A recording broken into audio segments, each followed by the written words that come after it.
जय जय श्री राधे। जय श्री सावरिया सेठ। राजस्थान की तपती हुई सुबह थी। रेगिस्तान की हवा में खुरदुरापन था, लेकिन वही दूसरी तरफ नाथद्वारा में बसे सावरिया सेठ के मंदिर के बाहर भक्ति की ऐसी ठंडी धारा बह रही थी जो हर आने वाले को अपने प्रेम में भिगो देती थी। उसी भक्ति भाव की भीड़ में एक दुबला पतला थका हारा व्यक्ति धीरे धीरे मंदिर की सीढ़ियां चढ़ रहा था। नाम था हरिराम। उसकी आंखों में चिंता थी, कंधों पर बोझ था और दिल में बस एक ही आस, मेरा सावरिया मेरा साथ नहीं छोड़ेगा आखिरी क्षण तक। लेकिन उसे क्या पता था कि उसी दिन से उसकी जिंदगी करवट लेने वाली है। एक ऐसा रहस्य खुलने वाला था जिसे सुनकर किसी के भी रोंगटे खड़े हो जाएंगे, और इसके पीछे खुद थे सावरिया सेठ। हरिराम नाथद्वार के पास स्थित गोकुलपुरा गांव का एक साधारण किसान था। थोड़ी सी जमीन, 2 गायें, बस इतना ही सहारा था। लेकिन पिछले 3 सालों में लगातार सूखा पड़ा था। बुआई भी खराब, फसल भी खराब, ऊपर से कर्ज बढ़ता ही जा रहा था। गांव का साहूकार भैरूलाल जाद सूद के नाम पर खून चूसने वाला आदमी था। 3 साल पहले लिया गया 500 का कर्ज अब बढ़कर 2 लाख हो चुका था। हरिराम जितना चुकाता, कर्ज उतना बढ़ता जाता। पत्नी गोमती रोज रोती रहती, बच्चों की आंखों में भूख तैरती रहती, लेकिन हरिराम का भरोसा कभी नहीं टूटा। हर सुबह हाथ जोड़कर कहता, मिला सावरिया सेठ, देर जरूर करते हैं मगर अंधेर कभी नहीं करते। एक शाम जब हरिराम खेत से लौट रहा था, अचानक गांव के चौपाल पर भीड़ दिखी। बीच में वही दुष्ट भैरोलाल खड़ा था। जैसे ही उसने हरिराम को देखा, वह जोर से चिल्लाया, सुनो गांव वालों, आज से ठीक 3 दिनों के अंदर अगर हरिराम ने मेरा सारा कर्ज नहीं चुकाया तो उसकी आधी जमीन मेरी। गांव में हलचल मच गई। हरिराम वही खड़ा रह गया, थका हुआ, टूटा हुआ, लेकिन फिर भी शांत। भैरवलाल ने आगे कहा, और अगर किसी ने इसे उधार दिया तो उसका घर गिरा दूंगा। भीड़ शांत, हरिराम अकेला। उसने आसमान की ओर देखा और बोला, अब बात तेरे ऊपर है सावरिया। रात को हरिराम जंगल के रास्ते मंदिर जा रहा था। अचानक रास्ते में एक बूढ़ा साधु मिला। चेहरा तेजस्वी, आंखों में अद्भुत चमक। साधु बोला, क्यों रे किसान, इतनी चिंता क्यों? 3 दिन में कौन सा पहाड़ टूटने वाला है? हरिराम चौंका, बाबा आपको कैसे पता? साधु मुस्कुराए, जिसके घर में सावरिया रहते हों उसके घर में चिंता कैसे टिक सकती है? हरिराम की आंखें भर आई। बाबा, उनके अलावा कोई नजर नहीं आता। 3 दिन में 2 लाख कहाँ से आएंगे? साधु आगे झुककर फुसफुसाए, तेरा भगवान कर्ज नहीं किस्मत चुकाएगा। बस कल सूर्योदय तक जो होगा उसे चुपचाप स्वीकार कर लेना। हरिराम ने हाथ जोड़ दिए। साधु मुस्कुराए और अचानक हवा में विलीन हो गए। हरिराम डर गया, यह सपना था या लीला? अगले दिन सूर्योदय होते ही गांव में एक अजीब हलचल मची। हरिराम के सबसे प्यारी गाय गोपी, जो उसे अपनी बेटी जैसी प्रिय थी, वह गायब हो गई।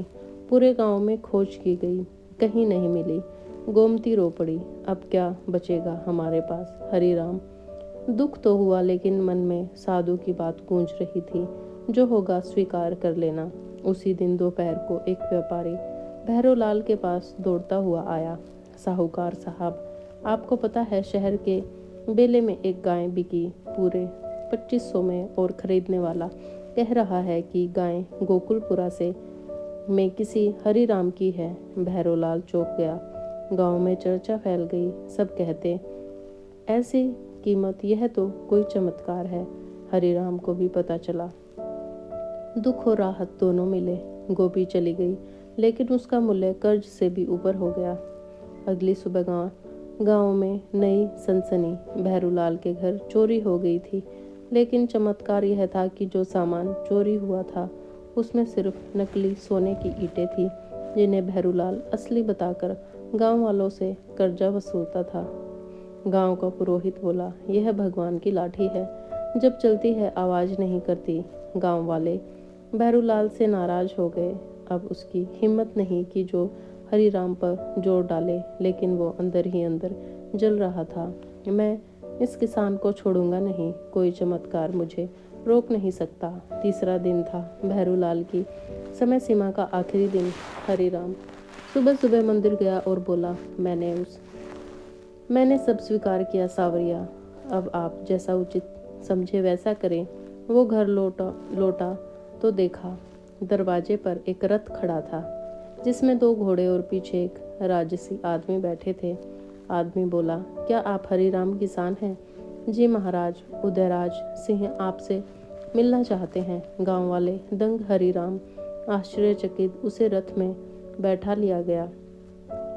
महल पहुंचकर जब हरिराम दरबार में पहुंचा तो बुजुर्ग राजा सिंहासन से उठकर खड़े हो गए।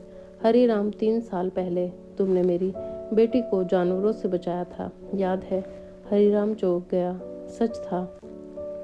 3 साल पहले वह जंगल के रास्ते से जा रहा था और एक राजकुमारी को जंगली भेड़ियों से बचाया था, लेकिन उसने कभी किसी इनाम की उम्मीद नहीं की। राजा बोले, मैंने उस दिन से प्रण लिया था कि तुम्हारा उपहार जरूर चुकाऊंगा। यह लो 2200, एक छोटी सी भेंट।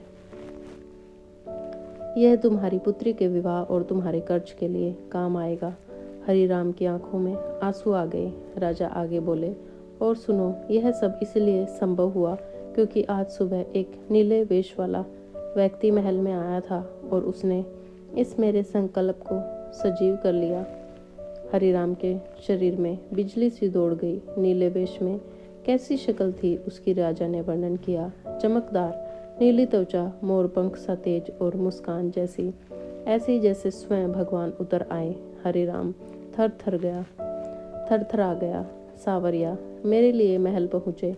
हरिराम महल से धन लेकर गांव लौटा। गांव वाले हैरान, कुछ खुश कुछ अवाक, लेकिन भैरूलाल तिलमिला उठा। वो चिल्लाया, यह सब झूठ है, कर्ज तो मैं लूंगा ही, राजा का पैसा मान्य नहीं। गांव वाले बोले, तू चुप रह, पहले तू ही गांव को लूटता था, लेकिन भैरूलाल कहाँ मानने वाले था। वह रात को हरिराम के घर पर हमला करने चला। तभी अचानक तेज प्रकाश फैला, जैसे कोई दिव्य आभा पूरे घर को घेर गई। भैरूलाल घबराकर गिर पड़ा और ठीक उसके सामने एक नीले वस्त्र वाला युवक खड़ा था। उसके माथे पर तिलक, भाले जैसे कद, आंखों में अग्नि और करुणा, दोनों ओर माथे पर मोरपंख। पूरी हवा में सुगंध फैल गई। गांव वाले भागकर आए और देखते ही रह गए। यह युवक मुस्कुराते हुए बोला, भैरूलाल, दूसरों पर अत्याचार का फल यही होता है। कर्ज वही चुकता है जिसने कर्ज दिया हो, भक्त नहीं। भैरूलाल कांपता हुआ बोला, आप कौन? युवक मुस्कुराया और एक ही क्षण में प्रकट हुए नाथ द्वार वाले भगवान सावरिया सेठ। गांव वाले अवाक, भैरूलाल बेहोश। सावरिया सेठ ने हरिराम की ओर देखा। तूने भरोसा रखा, मैंने कर्ज चुकाया। तूने समर्पण किया, मैंने सम्मान लौटाया। तूने प्रेम दिया, मैंने उपस्थित होकर उत्तर दिया। सावरिया सेठ ने अंत में कहा, हरिराम याद रखना, मैंने धन का कर्ज नहीं चुकाया, मैंने तेरे विश्वास का कर्ज चुकाया है। हरिराम ने आंसू बहाते हुए चरण पकड़ सावरिया सेठ बोले, अब तेरी जिंदगी बदलेगी, क्योंकि किसी का सब कुछ खोना कभी कभी भगवान की सबसे बड़ी योजना होती है। प्रकाश की एक लहर उठी और ओझल हो गई। अगली सुबह भैरूलाल ने सबके सामने घोषणा की, मैं अपना पूरा कर्ज व्यवसाय छोड़ रहा हूँ। कल रात जिसने मुझे माफ किया, मैं उसके सामने नतमस्तक हूँ। गांव में यह कहानी फैल गई। जब भक्त का भरोसा हिलने लगता है, तब भगवान खुद चल कर आते हैं। हरिराम की जिंदगी बदल गई। उसकी जमीन उपजाऊ हुई, उसकी गायें बढ़ी, बच्चों ने पढ़ाई शुरू की। उसके घर में हर शाम भजन गूंजने लगे। सावरिया सेठ, कृपा करो, यह कहानी सिर्फ चमत्कार की नहीं, यह कहानी भरोसे की है।